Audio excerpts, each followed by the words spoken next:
All right, guys, we're back here on Southeastern 16, presented by FanDuel. Max Barr is here. It is a Tuesday, week 2 of the SEC basketball season. And, man, great slate of action tonight, which we'll get to, headlined by Kentucky at Louisville. We'll talk about last night's games. Had some of those. One good result for the SEC, one not so good result. And, yes, much more to discuss before we jump into everything. Remember, we are brought to you by GameTime SIDEKICKS, officially licensed stainless steel drinkware, every SEC school, over 350 more universities as well. Stainless steel sippy cups, tumblers, 40-ounce bottles, shaker cups. You should have one of all. As many times you've heard me say that at this point. But they're all there. 20% discount to our viewers, SC16, for 20% off over at GameTimeSidekicks.com. All right, Max, we're going to talk about last night's results in just a second, but I notified you here before we started recording. I said, Max, we recorded a little later than usual, okay? Remember, Max under the weather yesterday. Yep. We're both trying to stay healthy. It's early in the season. So we recorded Kentucky-Louisville very early this morning, about as early as we've ever recorded anything on this channel. As we said, we wanted to get it out a little early this morning. We were going to do it yesterday. Again, just it didn't work out. But we were recording this, 2 hours ago? And... Yep. You know, you can go watch the video. We made our picks. Most Kentucky fans, you can tell Alan's already given us a thank you for us trying to do a little reverse mojo for him. But we were surprised then. We said this number is Louisville minus 4.5, which had opened at Louisville minus 3.5. And I said, Max, are you surprised that this has gone up a little bit? And Max read off, well, here's the thing. All the bets seem to be on the Cats, seems to be a lot of the handle on the Cats, but this number keeps going in Louisville's direction. Not what you want to see, Max, because now it's up to 5.5. In 2 hours, this thing's gone from 4.5 to 5.5. I don't know. I don't know what the heck is going on, Blake. I don't know what the heck is going on. I'll tell you what's going on. They're trying to get me to put, because they are like, this is the ultimate Blake special. We want to fool this guy into putting his money on the Cats when we're seeing something here that tells us Louisville is about to win this game by multiple possessions. So, I'm telling you guys, there is some funny business going on behind the scenes here. Kentucky last night, as we're going to bed, opens up at 3.5, and from there, you get the initial reaction. Okay, Kentucky's a little bit injured. First true road game. It's going to be, all we've seen lately. I feel like my social media is just atmosphere. It's all anyone's talking about with this game, atmosphere. So you get, okay, 3.5, okay. But Kentucky, number 1 team in KenPom, you're like, geez, how many games are we going to catch them as a dog? 77% of the bets, guys. 77% of the bet, 71% of the handle is on Kentucky, yet that line has moved 2 full points in the other direction. If you know anything about reading betting splits and public money, that is every single alarm bell you could possibly have ringing is ringing right now. Yeah. So we'll see. I just, again, it's kind of, it's a highly, I'm sure it's a highly bet game. this is one of the bigger non-conference games. But nonetheless, that's going to be interesting. And look, we got how many hours to go before game time? 11. I'm curious to see where this thing goes before we get there. So I don't think it's going up any higher. There's no way, right? There's no chance this is getting to 6. Come on. I just can't imagine that unless there's just something we don't know. Somebody's not playing or something. I don't know, but they're trying to get me. They're trying because they're like, if that goes to 6, Blake's going to be all over Kentucky plus 6, and we know it. So, what I think it is a little bit of an overreaction from all bettors on the first few home games. You saw Kansas go to North Carolina. North Carolina wins behind the crowd. Arkansas goes to Michigan State. Michigan State wins with the crowd. Oklahoma goes to the Zags. I know it wasn't their home court, but Spokane. Zags win handily with that crowd. And so it's just like Yeah. Who's got the stones to throw something big on the road right now? I think it's a little bit of an overcorrection. I mean, Florida basically played a road game against Arizona and lost. There you go. I mean, in all honesty. So, yeah. All right. Well, there you go. Again, if you want to watch our full preview, you can find it here on the channel. We released that about a half hour ago. So, yeah, go check it out. And Kentucky fans, you may be able to thank us later. Depending on. We did our best. We pointed out our history to this point this season. It's not been great with our picks. Good. So, all right. Let's quickly rewind for last night's games. Not a ton here to note. We'll start with the good. LSU 93, New Orleans 58. I mean, I know people were bringing up how New Orleans and TCU and all this, but I still thought this was a game that LSU was going to handle. They did that, Max. And, yeah, I mean, we mentioned we had the Tigers at 13 in our power rankings this week, ahead of teams like Oklahoma and A&M and such. And we just, again, talked about kind of having the eye test for LSU. Like, it's not a lot. We got 2 games to go on, but I'm telling you that this team's got a little bit of that extra something. And my guy Jalen Reed, 15 points, 7 rebounds, and 17 minutes off the bench. Thought he was impressive. Then Mike Nwoko goes for 22 in this one in 20 minutes of action. So, and you can tell, too, like, Deaton Thomas, I mean, he had 9 and 8 in this game, but I think he's a big difference maker, too. And, I kind of like what I've seen from LSU so far, even though, again, the competition will step up soon enough. But like what I've seen from them. How can you not? Started the season, preseason projected 56th, and just after two games, up to 41st, flying up the analytics. But I did my overreaction. I just smashed my LSU overreaction button after the first game and hopped all aboard. But I'm gonna halt it there. I am all aboard. Now I'm aboard. I want to see LSU play a game where that front court gets matched and they don't have an overwhelming front court advantage, and they're forced to rely on Rashad King, McKinnon, Carter, and see who steps up there in the backcourt. But yeah, you gotta be as encouraged as you have been through the Matt McMahon era if you're an LSU fan. Yeah, I think so. Up to 41 KenPom. Yeah, I mean their offensive numbers have been good, and I think that's what you want to see. Like that's been, a frustrating thing is I think the offense just has not. It's just not been there since he took over. I feel like because they 152 in offensive efficiency in year 1, 99 in year 2. That's when they went 17 and 16, and then last year 131 offensively. So like we said, they will start to get challenged more on the defensive side soon enough, but still, I just think you want to see. We always say it, and it's not funny, but it's like if your team's going to lose some games, you'd rather be entertaining, and than just lose games 58 to 48 or something, right? And so maybe they're gonna, and I think they are. We mentioned the Thomas pickup. I think was such a significant one to where they're going to be better offensively.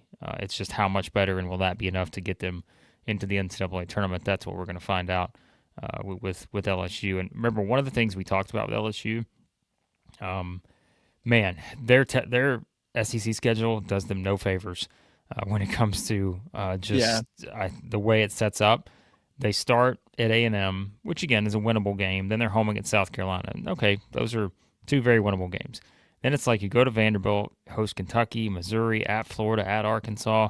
Like that's kind of a brutal stretch. So, yeah, we'll see what they can do in non-conference play. Should be the favorite, I would say, in most of their non-conference games. But, yeah, we'll see what else we learn from this. Just real quick on LSU before we move on to Mississippi State. Here's just some quick, numbers. Average height for LSU, they're 37th. They're going to have a positional height advantage against most teams they play. D1 experience rank, they're 8th. They're going to be older than almost every single team they play. Bench minutes, 54th. They're going to be deeper than most teams they play. 3-point shooting right now, through 2 games, 40%, 53rd in the country. I'm not saying all those numbers are going to hold, but right now the profile that LSU's putting out there is a tall, old team that can shoot. Kind of the formula. FIU on Thursday, Alcorn State after that, and then Nebraska, Omaha, which those are teams that are a little better, minus Alcorn State at least. FIU, Omaha, they're a little bit better than the two opponents you've seen so far for LSU, but no issues for the Tigers winning by 36 and 35 to start the season here. So nice. Are we start. on Marquel Sutton all SEC team watch, or is it too early? To put that out there. It's a little early, but still a nice 15 and 15 game. How many guys can say that so far in the SEC? So yeah, we'll put him on the watch list. Yes, the watch list of the watch list. How about that? So I like it. Josh Hubbard is going to be an All SEC player. I feel pretty confident about that. But Mississippi State loses 96-80 to Iowa State. That was in Sioux Falls, and I mean, gave up 53 in the first half. Hard to come back just after that. Right. And yeah, Hubbard. Let's be honest, Max. I feel like this kind of went the way we thought. It was Hubbard had 25, and then it was just kind of, it was trying to figure out what you were going to get beyond that. Sean Jones with 11, Walker had 10. And then you had, a bunch of other guys kind of in that somewhat of that single-digit range. But what stood out most here to you? Because look, Iowa State's a good team. But there's no, by the way, too, we forgot to mention this at the start. Like, there's no Jaden Epps. So that was something that was notable. But it was going to be a hard matchup. I just thought it's kind of one that, as expected. I mean, Josh Hubbard was kind of the guy, and I think there's still TBD on how the rest of the rotation shakes out for this team.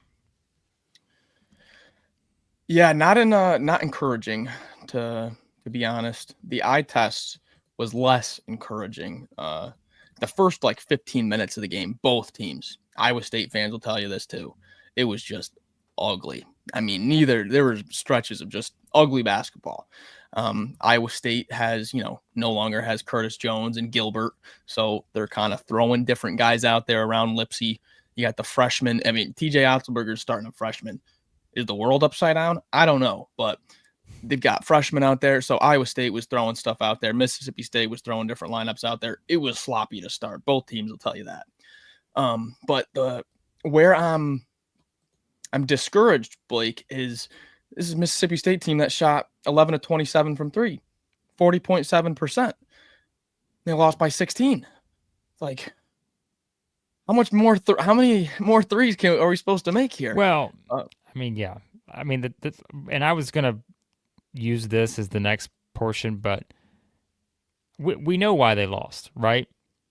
I mean, when's the last time we saw an SEC team commit 25 or more turnovers, right? I mean, but again, I'm not saying our expectation was that they were going to struggle to take care of the ball to that level. But we were like, it's Iowa State. Right. Can you handle the ball? Can you handle some of the defensive things they're going to throw at you? But I'm like, 26 turnovers. I mean, that's just an absurd amount. And so I think it's kind of one of those things where, again, when I said the game sort of went as we expected, I think this was one of the storylines was going to be, okay, again, we knew Josh Hubbard was going to have the ball in his hands a lot. And, that was just going to kind of be the story. But I think for them and he had 7 of those turnovers. But to have so many other guys turn the ball over against this Iowa State team, and I will say this, I don't know how many teams Mississippi State is going to see like Iowa State this year defensively. I mean, that is just, again, they have been a standard under Otzelberger for a reason, right? I mean, that's basically a top 10 defensive team every year since he got there in 2021. So, man, that's a lot. So, yeah.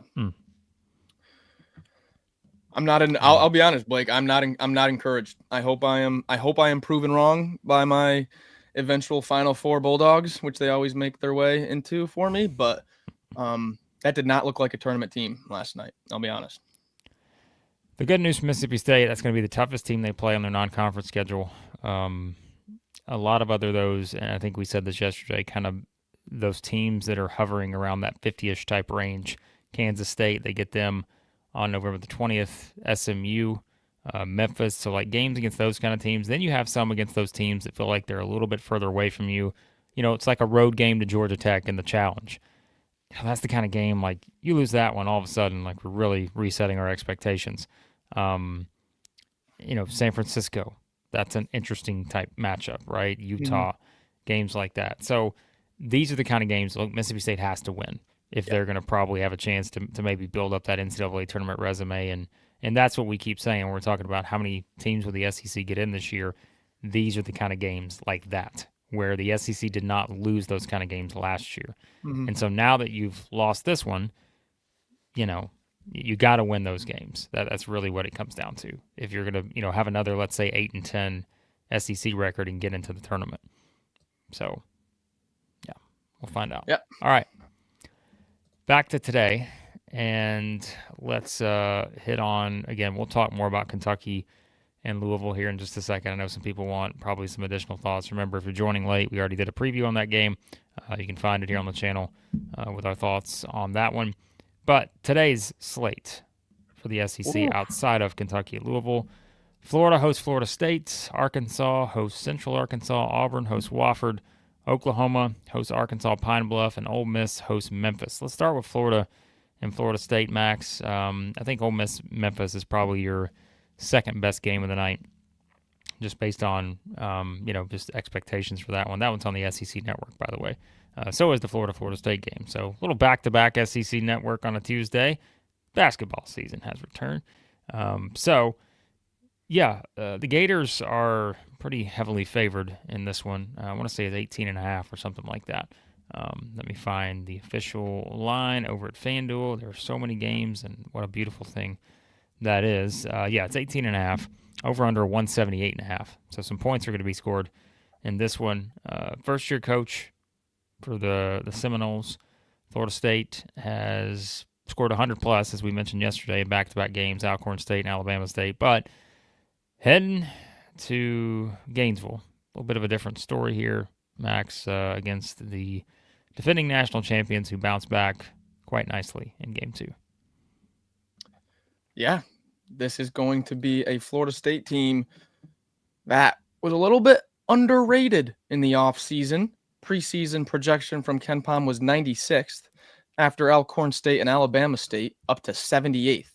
So have already jumped up 18 ranks just from outperforming their spreads in the first two games. And a lot has to do with this insane three-point shooting, Blake. It has been unreal. Lajee Jones, 6 of 8, 75% through two games. Kobe McGee, 7 of 14 for 50%. Martin Somerville, 7 of 11, 64%.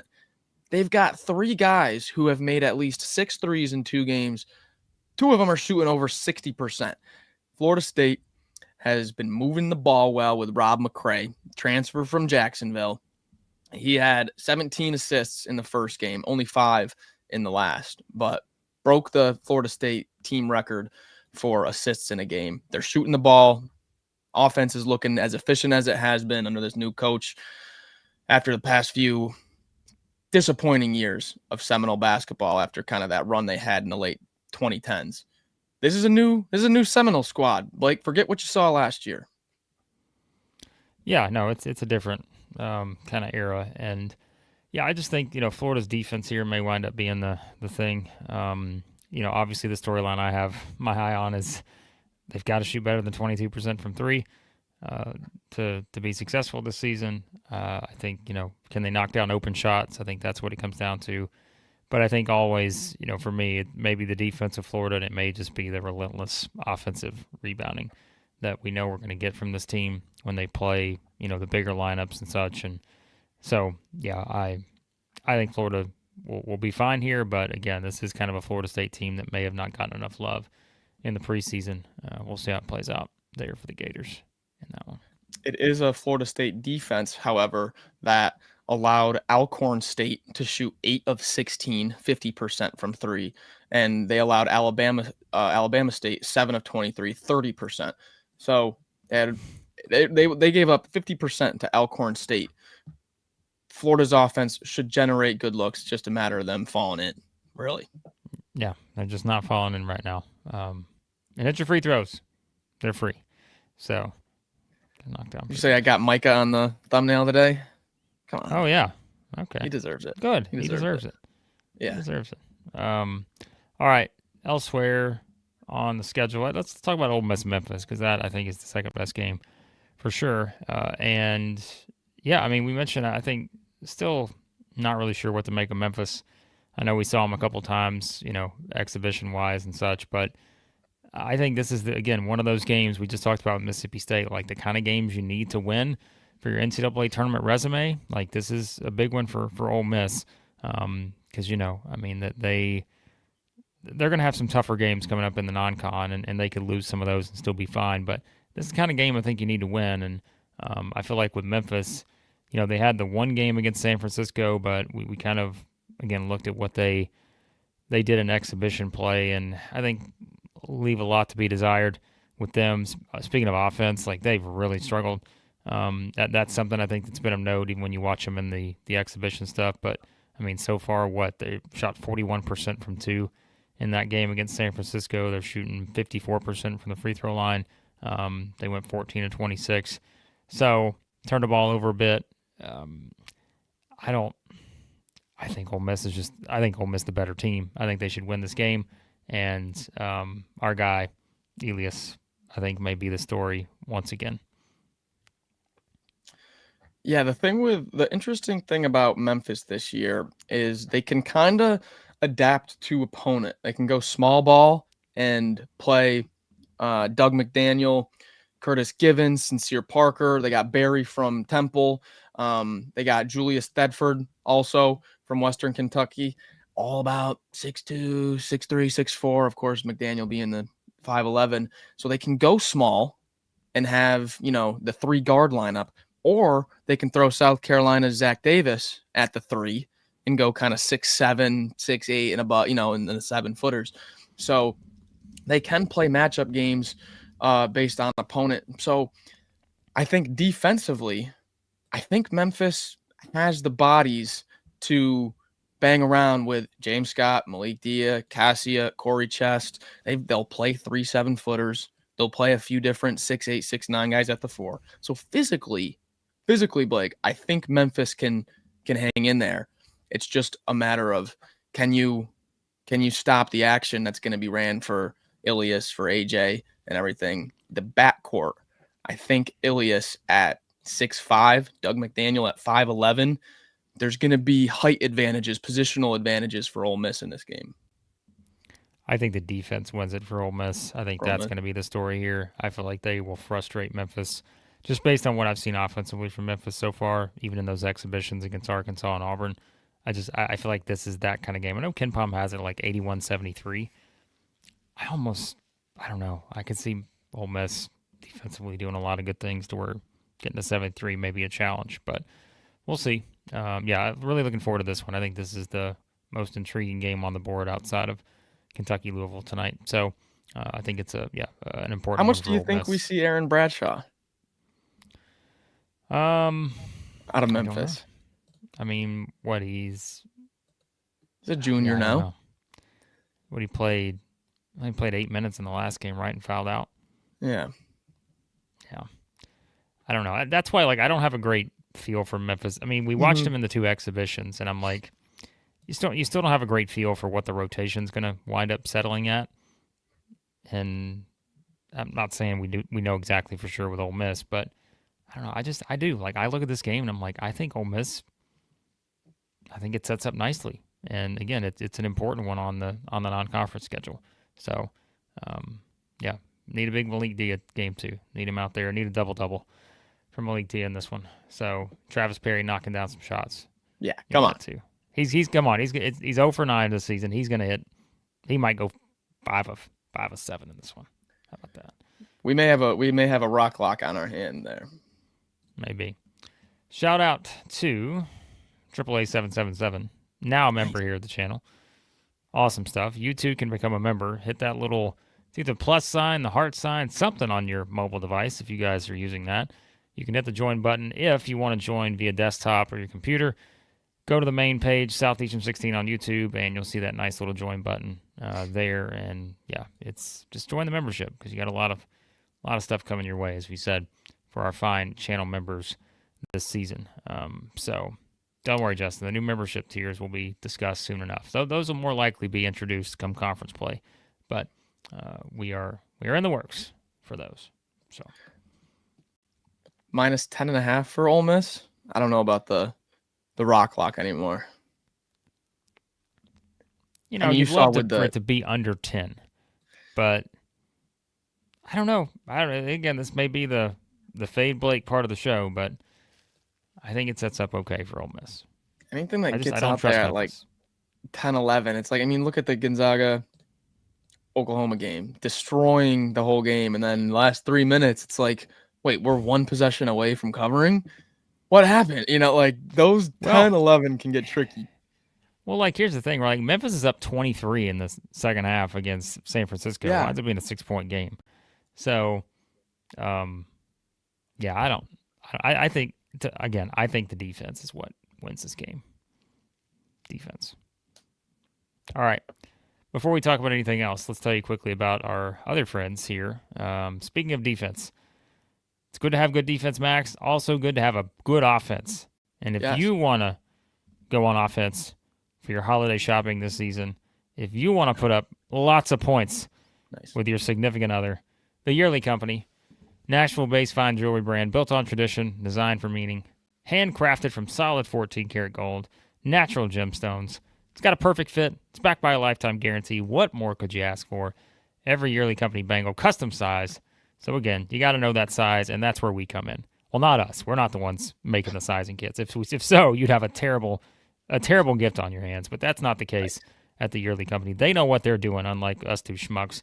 Their sizing kit, 100% off at checkout. It's free. 100% off at checkout if you use the code SC16KIT. SC16KIT, K-I-T. 100% off at checkout over at the Yearly Company. Go buy some jewelry. Come on. Why wouldn't you?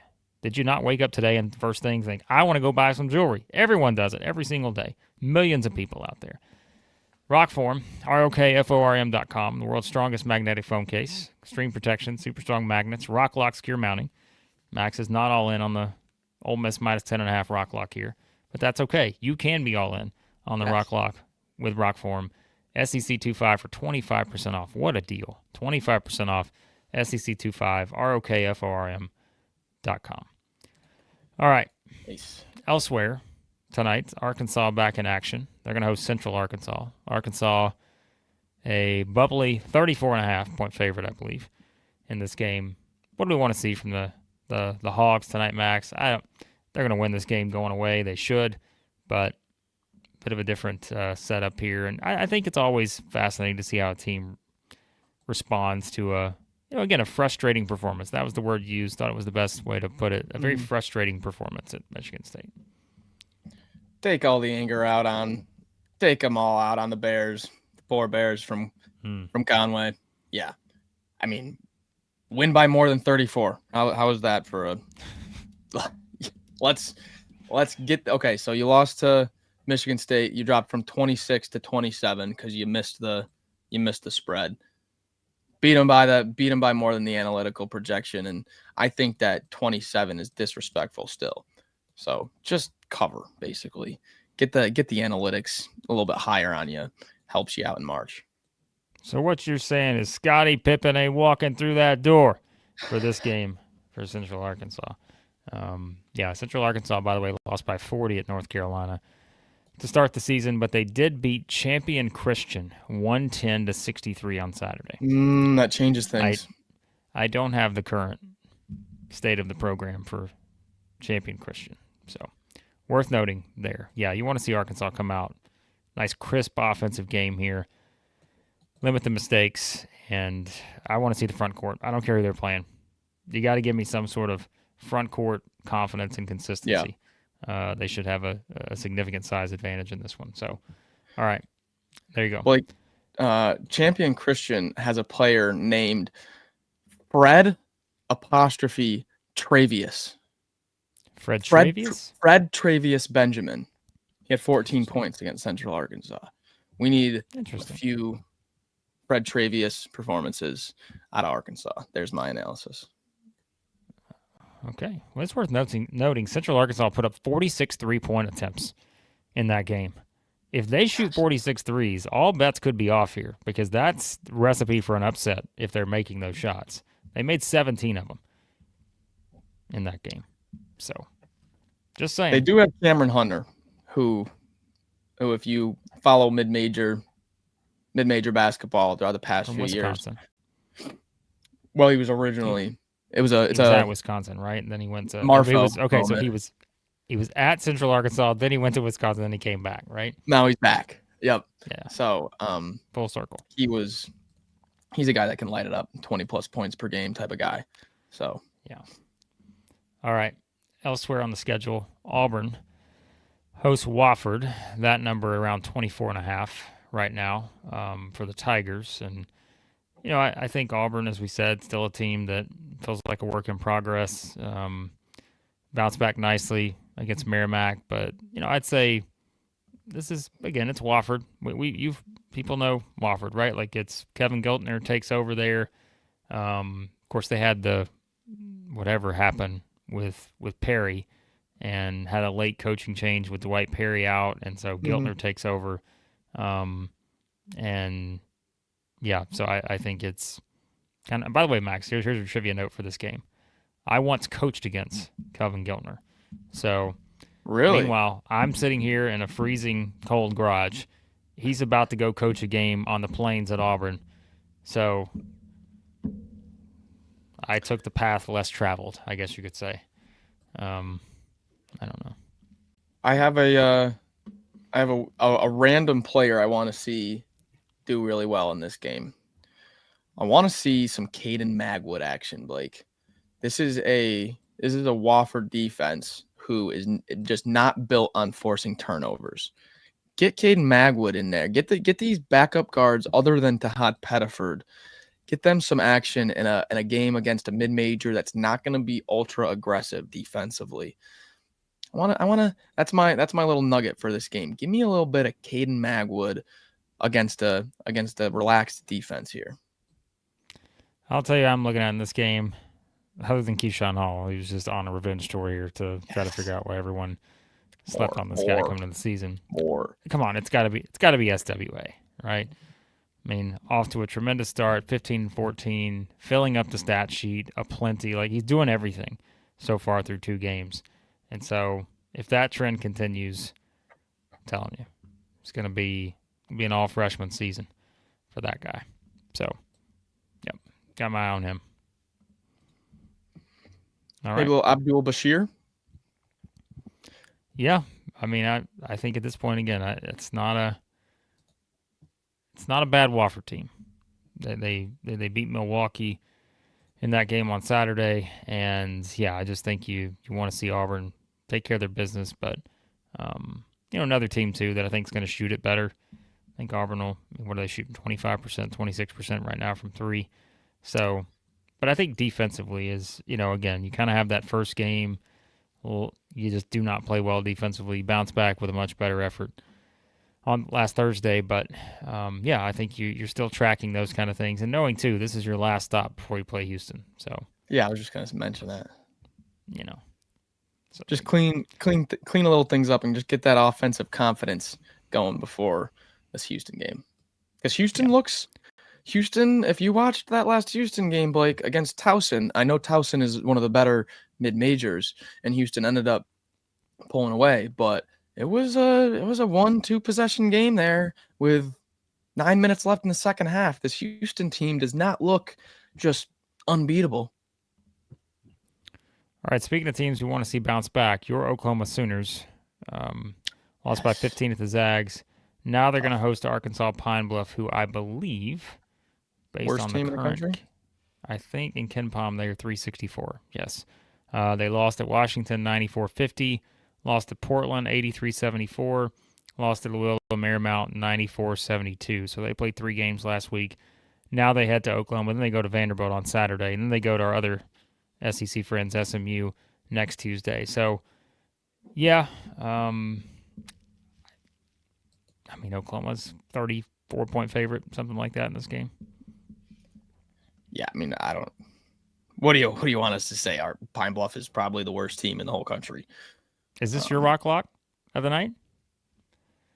I wouldn't say spread. I mean, what's the spread right now? Oh, let me find it. 40? I think it was 34.5. Hold on. 34.5? 33.5. So maybe some steam coming in on the Pine Bluffers. I might be on the Sooners if that's the case, but just bounce back. Yeah, that'll be fine. Yeah, I know Pine Bluff is 364, but again, like losing at Portland by 9 is not like a terrible result. Like for a team you would think that's 364, right, in KenPom. So I don't know. That seems like a high number. I want to see. I want to see a little bit more production out of Darian Reed, 5-star. Pretty big piece for Alabama last year. Plays 24 and 28 minutes so far. He's 1 of 5 from 3. Only 1 steal. Hasn't really made an impact yet. It's like we need it. Sooners. If you're going to outperform this 57th, high 50s analytical spot right now, Darian Reed's got to be a dude here. Yeah, significant advantage, I think, in experience and all that for Oklahoma. So should be a nice win for the Sooners and get back on track after their first non-conference loss in how long? Forever. Yeah. It's been a while, right? So there you go. All right, there's tonight's slate. Early look ahead if you want for tomorrow. Tennessee, North Florida, South Carolina, Presbyterian. Who'd Presbyterian beat last night? Georgia State, I believe. Pulled off the upset in that one. Vandy hosts Eastern Kentucky. Missouri hosts Minnesota. And Texas hosts Fairleigh Dickinson. So that's your look ahead. Minnesota, interesting. We got the net rankings yet? I'd like to start tracking that every single day. Is it time to start tracking the net? No. Can we do that? No. Who would be number 1 in a hypothetical net ranking right now? Probably be like, I don't know. I think that was the first time I heard net ranking this year, and it just had a visceral inside reaction. Probably be Georgia. Georgia would probably be number 1 in the net right now. That's my guess. Because if you really think about it, they've put up a gazillion points. They've held someone to 29. So my guess is Georgia would be number 1 in the net rankings. I'd put them at number 1. Georgia's up to 31st in the analytics. Flying up. Good. Any thoughts on the top game outside the SEC, which could be an absolute thriller? Total is 166.5. Texas Tech is a 4-point underdog against Illinois. That's just a college basketball fan's delight. If you haven't seen Illinois, I haven't yet. I want eyeballs on this game with all their internationals and Texas Tech. SEC fans know Texas Tech from the tournament last year. They've got Toppin back, Christian Anderson back. That is circled 25 times on my calendar. What a game tonight, Blake. Yeah, that Gonzaga Creighton number got a little higher than I thought it would. 12.5. Yep. So I was wondering if that would be in the discussion, but yeah, that number's got gone up. Creighton. This feels like an Elite Eight game here, Texas Tech and Illinois. This should be a fantastic coaching matchup between these two. And again, SEC teams are going to see both of these over the next month. Because Texas Tech, LSU, and Arkansas. Tennessee plays Illinois here in Nashville. So, and then of course Missouri plays them. Alabama plays them. I think if you're an SEC fan, we probably, if we'd have had time and gotten to it, we just got a little behind this week. We would have done this as a preview for this game. So, I'm looking forward to this one because, like we said, Illinois has kind of been an analytics darling heading into the season, and rightfully so. They put up 113 in their first 2 games, as mentioned. So, it's kind of maybe like cheating, but I'm taking the home team here. I think I'd feel pretty good about Illinois in this spot. I'd turn this one on. What time does this game start? 8:30 Eastern. So, you can see the finish after the SEC round of games, except for the late game, Ole Miss, and so this one will kind of run into the finish, I guess, of some of those. But this should be terrific. Yeah, this is an Illinois team that is going to be outside of Kylan Boswell and maybe some of the backup point guards behind him. you're probably looking at 6-6 and over for the whole team.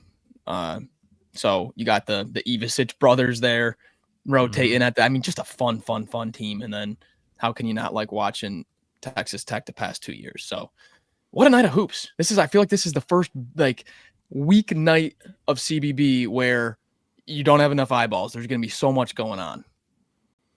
Yeah, a lot happening tonight.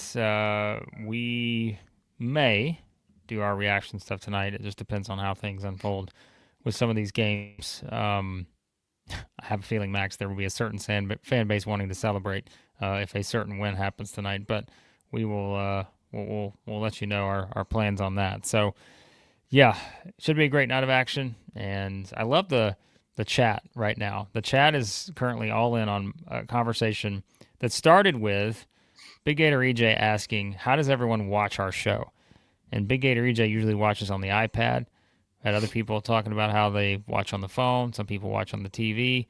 Holly watches on the laptop. I love these kind of responses because it does like tell us like we need to know how you guys are consuming our stuff. And so when I am like, hey, hit the join button and all this other stuff, I need to know exactly. There's too many ways that you can, hey, you got to do this, but this depends, right? So a Nintendo 3DS. Yep. There you go. Tremendous responses here from you guys. And then of course it led into a discussion about YouTube TV, which is still a hot button topic out there. How about a score prediction? We're put on the spot. There we go. Score prediction. Cats, cards. Well, look, I mean, in the preview video, bringing out the Southeastern 16 kiss of death for the Cardinals, I have to pick Louisville in my score prediction too, because that's the only way. If I try to cheat here, the KOD knows. So, it's I'll out go to Louisville. 6.5. Are you kidding me? I just upped it. I just refreshed. It's 6.5. Oh my God. It was 3.5 12 hours ago. That's it. We got to stop the show because you know what I'm about to do. They are teasing me right now. I might not even go Kentucky plus 6.5 anymore. I may just go straight up Kentucky money line here, plus 245 at FanDuel. Are you kidding me? 6.5. The number one team in KenPom is a 6.5 point dog. Has that ever happened before on the road? What the heck is going on here? Hey, look, this was my first thought, Max. This is the only thing I can think of. Like, is there... Because they don't have to do the official injury reports like we do in conference play, right? So, is there someone out that we just don't know about? Is Jalen Lowe not going to play again? Like, I don't know. Would have to be like Ortega. Or is Hadley playing? Sean's going to say that people got the flu. Like, I don't know what's going on, man. But 6.5. I don't think Hadley playing or not is worth. It wouldn't make 3 wouldn't points. make that big of a difference, right? What the heck? I'm sorry. The spread is literally doubled. This is weird. It was 12 hours ago. Something's going on. But Bill said free money. I agree, Bill, and that's not a good thing. Crazy. I am agreeing with you. Not good. Because first thing I'm going to do after this show, I'm going to be like, I got to make my decision. 6.5 or the plus 245. Straight up. But something's going on. I mean, at this point, this is just getting out of hand. That's what they want us to think. Uh-oh, Quinn's here. Uh-oh. Oh, there he is. Uh-oh, Quinn's here. $2 super chat. Saying Quinn thinks it's because the Cats are overrated. That's what Quinn says. Let's see if Quinn's right. Maybe Quinn knows something. Maybe Vegas knows something. So. Well, this makes things a lot more interesting. Don't know. So, all right. Score prediction? I'll go. Oh, yeah, score prediction. My first thought was Louisville 89, Kentucky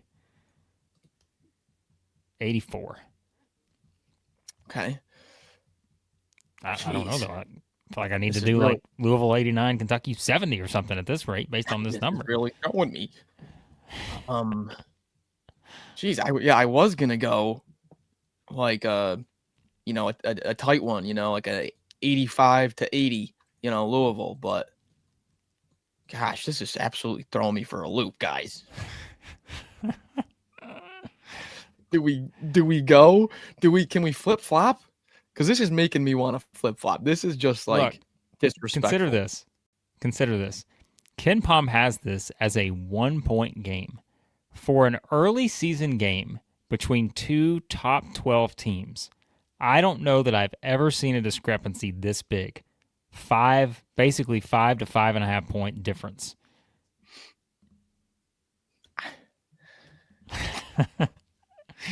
So just keep that in mind.